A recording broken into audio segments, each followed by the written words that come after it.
갈라디아서 5장 24절부터 읽겠습니다. 갈라디아서 5장 24절. 그리스도 예수의 사람들은 육체와 함께 그 정욕과 탐심을 십자가에 못 박았느니라. 만일 우리가 성령으로 살면 또한 성령으로 행할지니 헛된 영광을 구하여 서로 노엽게 하거나 서로 투기하지 말지니라. 형제들아, 사람이 만일 무슨 범죄한 일이 드러나거든 신령한 너희는 온유한 심령으로 그러한 자를 바로잡고 너 자신을 살펴보아 너도 시험을 받을까 두려워하라. 너희가 짐을 서로 지라. 그리하여 그리스도의 법을 성취하라. 만일 누가 아무것도 되지 못하고 된 줄로 생각하면 스스로 속임이라. 각자 자기 일을 살피라. 그리하면 자랑할 것이 자기에게는 있어도 남에게는 있지 아니하리니 각각 자기의 짐을 질 것이라. 가르침을 받는 자는 말씀을 가르치는 자와 모든 좋은 것을 함께하라. 스스로 속이지 말라. 하나님은 업신여김을 받지 아니하나니 사람이 무엇으로 심든지 그대로 거두리라. 자기의 육체를 위하여 심는 자는 육체로부터 썩어질 것을 거두고 성령을 위하여 심는 자는 성령으로부터 영생을 거두리라. 아멘. 이 말씀을, 우리가 오늘 읽은 말씀을 이해하려면 사람의 마음에 대해서 조금 더 묵상을 해야 됩니다. 여러분, 사람의 마음은요, 예수님이 말씀하신 것과 같이 물과 같습니다. 물. 흐르는 물과 같아요. 주님이 수가성 여인에게 뭐라고 하셨습니까? 내 마음에서 생수의 강이 넘쳐 흐른다고 하셨죠. 마음에서 생수의 강이 흐르는 거예요. 마음이 물과 같다라는 거예요. 자, 물은 순환을 합니다. 지금 장마라서 비가 오고 있죠, 하늘에서. 물이 순환하지 않는 물, 흐르지 않는 물은 어떻게 됩니까? 썩죠. 부패하고 썩습니다. 사람의 마음이 부패했다라는 것은 하나님이 원래 아담의 마음, 사람의 마음을 원래 애초부터 순환하도록 흐르도록 만들어 놓으셨는데 사람들이 죄로 인해서 마음이 순환이 안 되는 거예요. 흐르지를 않는 거예요. 그래서 부패했다. 마음이 고여있다라는 거죠. 자, 아무리 깨끗한 물도요, 흐르지 않고 이렇게 가다 놓으면 어떻게 됩니까? 점점 병균이 생기고 나중에는 온갖 박테리아와 세균이 덕실거리면서 곰팡이도 생기고 썩어서 악취를 풍깁니다.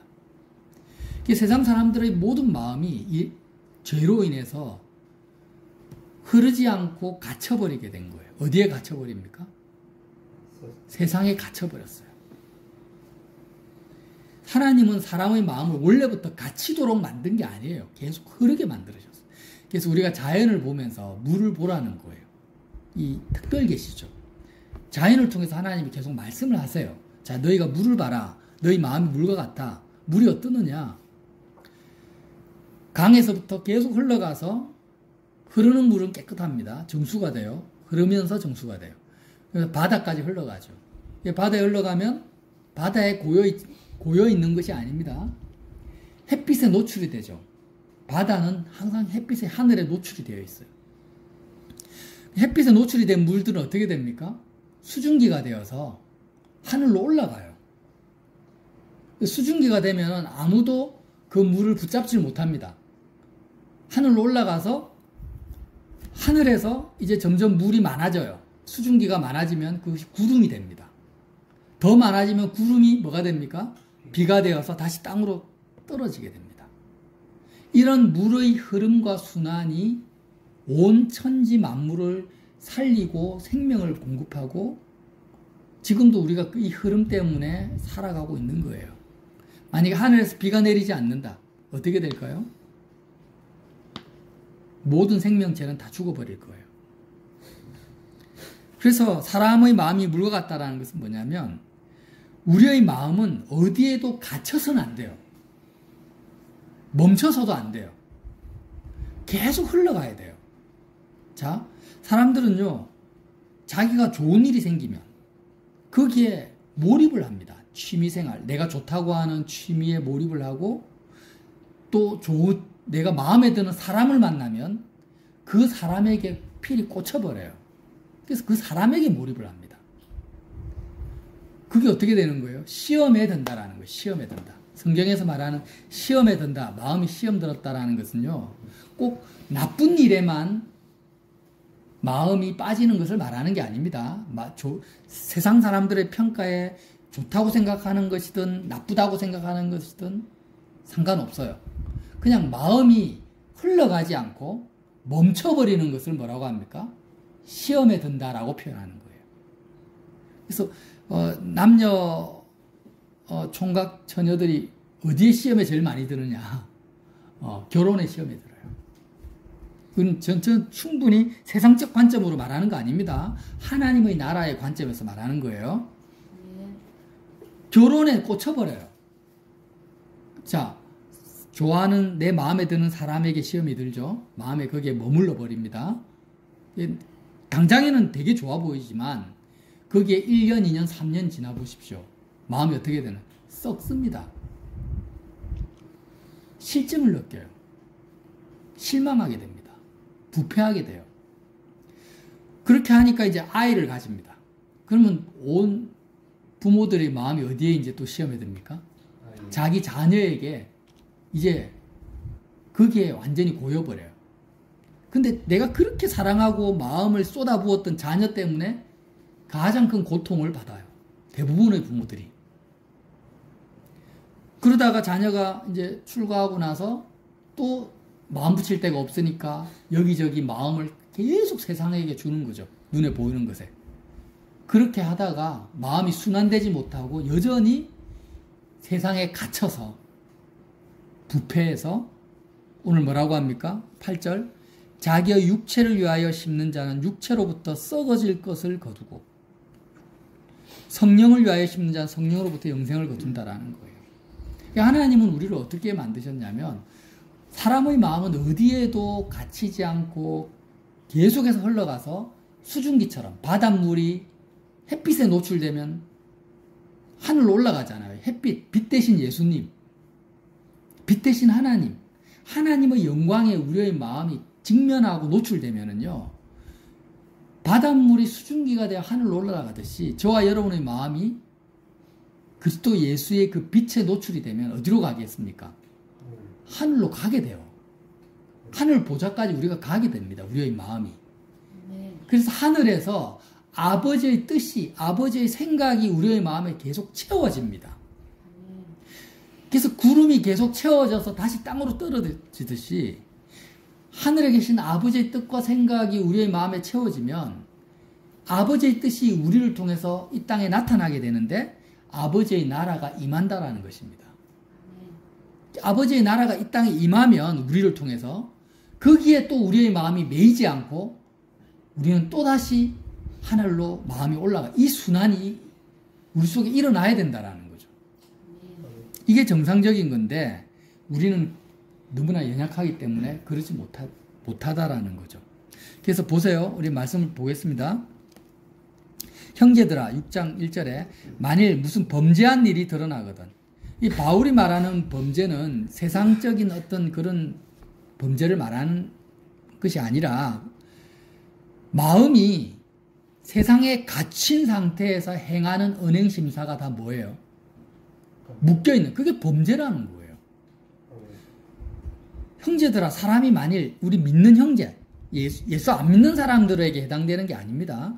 믿는 형제들아, 누군가가 마음이 세상에 갇혀버려가지고 시험에 들어서 세상에 갇힌 상태에서 은행심사가 드러나는, 은행심사를 하는 그런 일들이 드러나거든. 사업에 갇히고 사람에게 갇히고 문제에 갇혀서 그렇게 말하고 행동하는 것이 드러나거든. 어떻게 하라고요? 신령한 마음이 세상에 갇히지 않고 하나님 아버지를 직면하는 신령한 너희는 온유한 심령으로 그러한 자를 바로잡아라는 거예요. 그리고 너희 자신을 살펴보아 너희도 그렇게 시험받을까? 마음이 세상에 묶여버릴까? 두려워하라는 것입니다. 이런 관점에서 6장 2절 너희가 짐을 서로 지라. 그리하여 그리스도의 법을 성취하라. 여러분, 짐을 진다라는 것은요, 짐이라는 것은 중력에 의해서 무거워지잖아요. 그죠? 짐을 진다라는 이 의미가 뭐냐면, 우리의 마음이 계속 하나님을 직면해서 하늘로 올라가요. 수증기처럼. 올라가야 되는데, 우리 마음을 잡아 당기는 중력이 있다라는 거예요. 짐을 진다라는 것은 그런 중력을 이긴다라는 거예요. 그런 중력에 대항해서 싸운다라는 거예요. 예를 들어서 내가 취업이 됐어. 아니면 몸이 아파. 어떤 사건이 생겼어. 좋은 일이든 나쁜 일이든지 간에 우리 마음을 잡아 끄는 그런 짐들이 있어요. 자, 저와 여러분의 마음은 계속 흘러가야 돼요. 하늘로 흘러가야 돼요. 근데 우리의 마음을 잡아 끄는 짐들이 있다라는 거예요. 그게 짐에 눌려가지고 멈춰 서면 안 된다. 짐에 눌려가지고 시험에 들면 안 된다라는 거예요. 그래서 짐을 어떻게 하라고요? 지고 나아가라는 거예요. 네. 경제적인 문제가 생겼어요. 돈이 떨어졌어. 그럼 마음이 돈 떨어지는데 짐에 묶여버려요. 돈짐에 묶여버려요. 가난이라는 짐에. 그게 묶이지 말고 그 짐을 지고, 진다라는 게 이기고, 그 짐을 이겨내고 마음을 하늘로 보내라는 거죠. 너희가 짐을 서로 지라. 그리하여 그리스도의 법을 성취하라. 그리스도의 법이 뭡니까? 율법하고는 다르죠.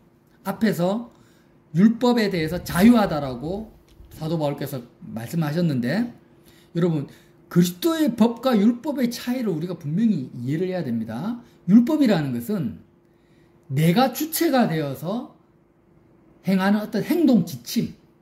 나는 내가 판단하고 내가 생각을 해요. 아, 사람은 이렇게 살아야 돼. 이런 상황에서는 내가 이렇게 행동해야 돼. 그래서 내가 어떤 잣대를 가지고 기준을 가지고 내가 주체가 되어서 행하는 것을 율법이라는 겁니다. 모세의 10계명뿐만이 아닙니다. 근데 그리스도의 법이라는 것은 내가 주체가 되는 게 아니에요. 내가 기준이 되는 게 아니에요. 예수님이, 나는 죽고 인격적인 예수님이 내 안에 들어오셔서 예수님이 자율적으로 내 안에서 사시는 것이 뭐예요? 그리스도의 법이에요. 그래서 예수님이 내 안에서 주체적으로 살지 못하면 모든 사람은 다 율법을 쫓아 사는 거예요. 그냥 어쩔 수가 없어요. 이거는 세상의 그 어떠한 가치 기준이 내 속에 들어와도 그건 다 율법이에요. 오늘 바울이 뭐라고 합니까?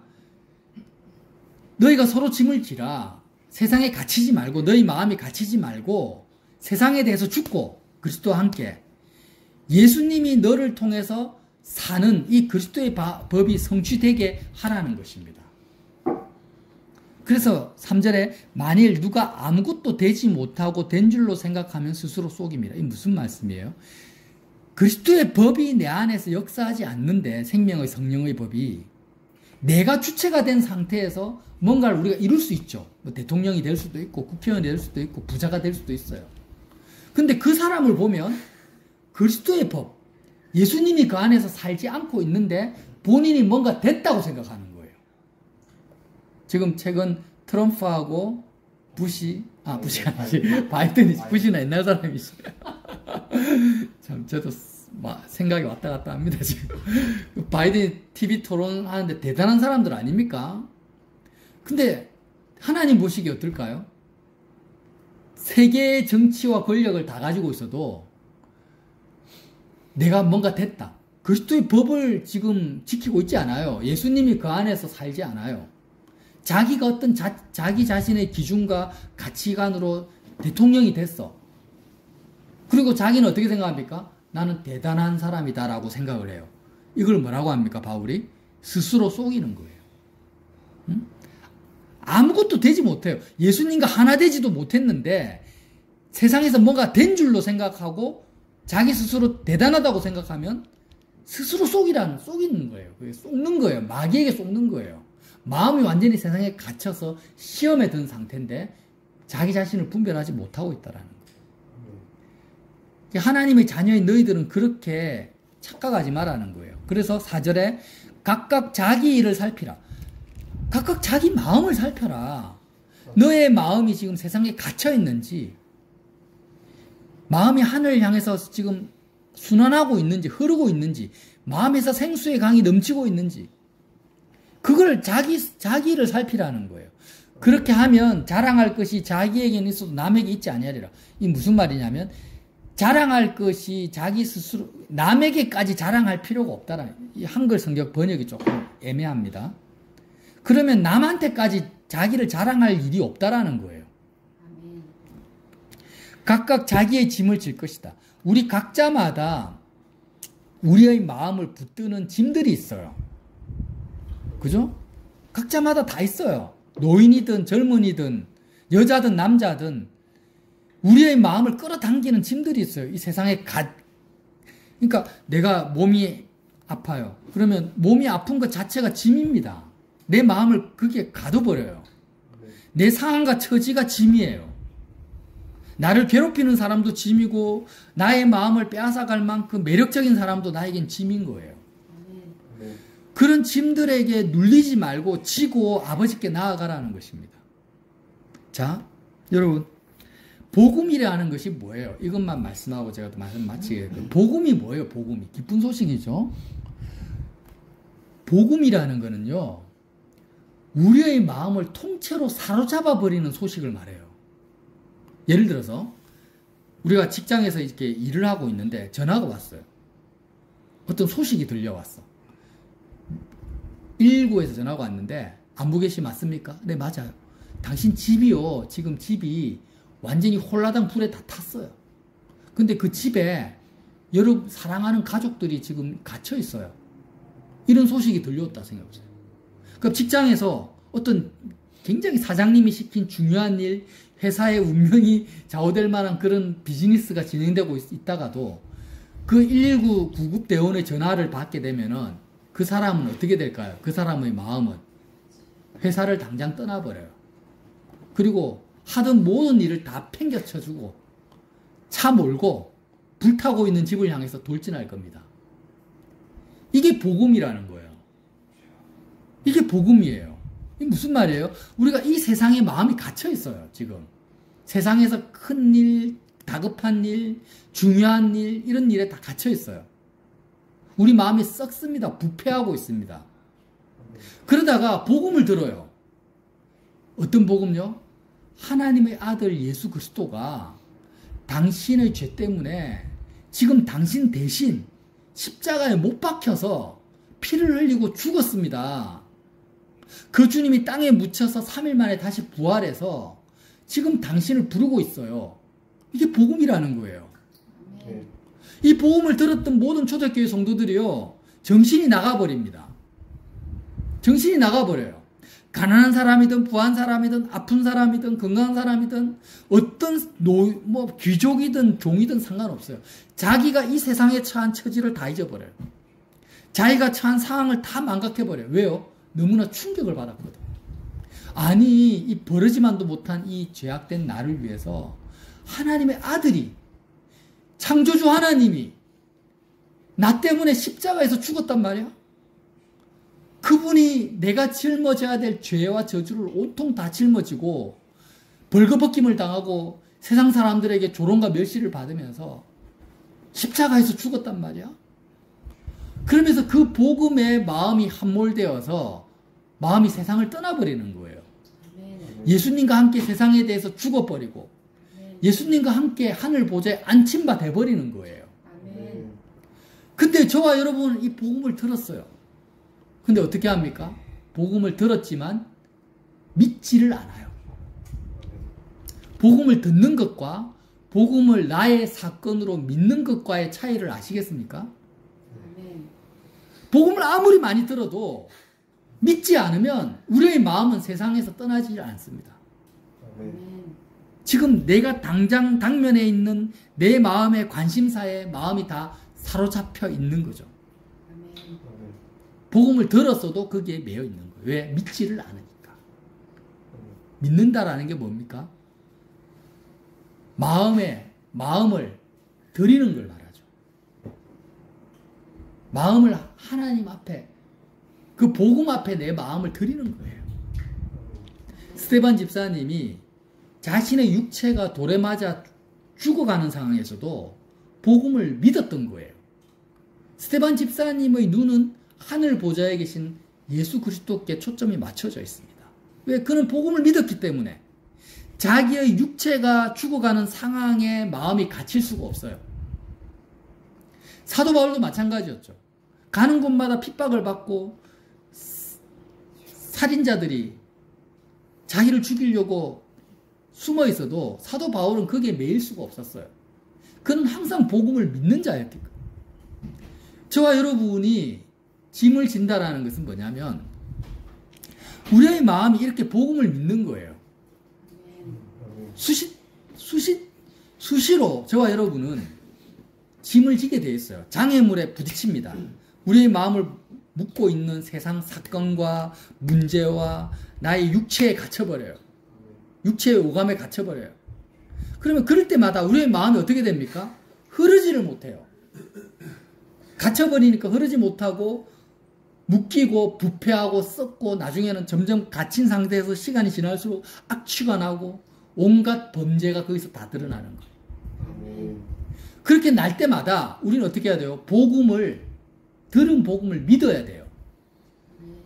들은 복음을 믿어야 됩니다. 그래서 갈라디아서 3장이 뭐라 합니까? 십자가에 못 박히신 그리스도가 너희 눈에 밝히 보이거늘 이렇게 말하잖아요. 그래서 짐을 진다라는 것은 십자가에 못 박히신 그리스도를 내가 선명하게 바라보는 거예요. 믿음으로. 나의 사건으로 내가 바라보는 거예요. 바라본다라는 게 뭡니까? 내 마음이 119 구급대원의 전화를 받아서 불타버리는 집에 마음이 온통 사로잡히듯이 내 마음이 십자가의 복음에 꽂혀서 십자가의 예수님과 함께 마음이 세상에 대해서 죽어버리는 거죠. 십자가 사건이 나의 사건이 되는 거죠. 그렇게 되면 우리의 마음은 수증기가 돼요. 물이 햇빛에 노출되면 수증기가 되잖아요. 하늘로 올라가잖아요. 우리의 마음이 복음에 노출이 되는 거예요. 마음이. 자꾸 드라마에 세상 소식에 유튜브에 사람들의 말에 이렇게 노출을 시키면은요, 마음이 세상에 갇혀요. 그러나 우리가 십자가 복음의 마음이 계속 노출돼 보십시오. 우리 마음이 하늘로 올라가요. 올라가서 하나님의 영광을 대면하게 되고 하늘 보좌에서 아버지의 뜻과 아버지의 생각이 구름처럼 마음에 모이게 된다는 거예요. 이렇게 순환이 될 때 어떻게 됩니까? 생수의 강이 넘치면서 마음이 살 것 같은 거예요. 그래서 십자가의 복음은요, 모든 세상의 시험과 유혹을 이기는 열쇠입니다. 승리의 칼과 방패입니다. 십자가 복음이 그래요. 우리가 다른 것으로 세상을 이길 수는 없어요. 다른 것으로는 이길 수가 없어요. 오직 우리의 마음이 십자가라는 이 짐을 질 때 세상 짐을 벗어버릴 수. 이게 역설적이죠. 내가 세상 짐에 눌릴 때 십자가를 짊어지면 세상 짐은 벗겨져요. 그래서 예수님 뭐라고 합니까? 내가 너희에게 주는 멍에는 쉽고 가볍다. 수고하고 무거운 짐진 자들아, 다 내게로 오라. 너희 마음이 지금 세상 짐에 눌려서 썩어가고 있구나. 나에게 와라. 내가 너희에게 새로운 멍에를 줄게. 짐을 줄게. 십자가라는 짐을 져라. 그러면 쉽고 가볍다. 너희 마음이 생수의 강에 흘릴 것이다. 이렇게 말씀하시는 거예요. 여러분, 이제 개념을 천국의 어느 체계로 바꿉시다. 시험에 든다라는 게 뭐예요? 그게 좋은 일이든 나쁜 일이든 세상 사람들이 부러워하는 일이든 내 마음을 세상에 가둬버리는 거예요. 내 마음을 묶어버리는 거예요. 그게 원수든 사랑하는 사람이든 내 마음이 묶이면 안 돼요. 우리 마음은 절대 묶여서는 안 돼요. 멈춰서도 안 돼요. 우리 마음은 흘러가야 돼요. 계속 하나님 아버지께로 올라가야 돼요. 근데 그것을 우리 마음의 흐름을 막는 것이 뭐예요? 그게 짐이고 시험이고 올무라는 것입니다. 이 마음의 흐름을 뚫어놓을 내가 곧 길이다. 내가 아버지께로 가는 유일한 길이라는 거예요. 예수님이 그래서 우리가 예수 그리스도의 십자가 이 복음을요, 들은 복음을 믿읍시다. 나의 사건으로 믿자라는 거예요. 나의 사건으로 믿으면 우리의 마음이 흘러갑니다. 갇히지 않아요. 내 처지에 갇혀버려요. 사람들은요, 자기 연민에 빠져가지고 내가 처한 처지에 마음이 갇혀버리잖아요. 그게 시험에 든 거예요. 아니, 내 처지가 뭐 병든 처지든 뭐 건강한 처지든 그게 뭐가 그리 중요해요. 어차피 다 죽을 건데. 안 그래요? 어차피 나그네 인생길 아닙니까? 잠시 잠깐 있다가 사라질 안개 같은 인생인데 하나님이 왜 우리가 썩어질 육체에 우리의 마음이 갇히냐고요. 우리 몸에 왜 갇히냐고요. 내가 지금 젊었든 늙어가든 얼굴에 주름이 생기든 흰머리가 생기든 그게 뭐가 중요해요. 어차피 다 늙어갈 건데 어차피 다 죽을 건데 하나님께서 그렇게 만들어 놨는데 우리의 영혼은 죽지 않습니다. 소멸되지 않아요. 우리의 마음이 계속 흘러갑시다. 서로 짐을 지지 않아요. 그런 의미에서 뭐라고 합니까? 자, 6절에 가르침을 받는 자는 말씀을 가르치는 자와 모든 좋은 것을 함께하라. 이 가르친다라는 것은 이 십자가의 복음을 전한다라는 거죠. 그래서 우리가 서로가 서로를 가르치는 거예요. 십자가의 복음을 믿게 하는 것, 들은 복음을 믿게 하는 것, 서로 짐을 져주는 겁니다. 돕는 거예요. 이렇게 가르침을 받는 자와 말씀을 가르치는 자가 모든 좋은 것을 함께 하라는 것은 너의 마음이 지금 인간관계를 보라는 거예요. 하늘을 향해서 마음이 계속 순환되고자 하는 사람은 마음이 순환될 수 있도록 돕는 자와 가까이 할 수밖에 없어요. 그러나 세상에 마음이 갇혀있는 사람은 내가 원하는 것에 마음이 머무르게 하는 그 세상 사람들과 마음이 함께 하는 거예요. 모든 좋은 것을 함께 하는 것을 누구와 함께 해야 되겠습니까? 십자가 복음을 서로 가르치고 서로 짐을 지는 형제들과 함께 하라는 것입니다. 그 사람의 인간관계가 그 사람의 영적 상태를 나타냅니다. 사도 바울이 왜 교회를 찾아다니면서 전도 여행을 하면서 뭐 로마 황제를 찾아간 것도 아니고 세상의 권력자를 찾아간 것도 아닙니다. 사도 바울이 만나고 사모하는 모든 사람들은 믿는 형제들밖에 없어요. 저와 여러분도 세상에서 잘 나가는 사람들, 세상적으로 뭐 이런 사람들을 찾아다니지 마십시오. 우리의 마음이 하늘을 향해야 됩니다. 그리고 하늘을 향하는 형제들을 향해서 우리의 마음이 함께 해야 되는 거예요. 그게 성경이 말하는 권면입니다. 이제 저와 여러분이 마음이 항상 물과 같다. 고여 있으면 시험에 드는 거다. 십자가 붙들고 난 하늘로 간다. 이 복음을 온전히 믿어서 생수의 강이 넘치시기를 예수님 이름으로 빌어드립니다. 아멘.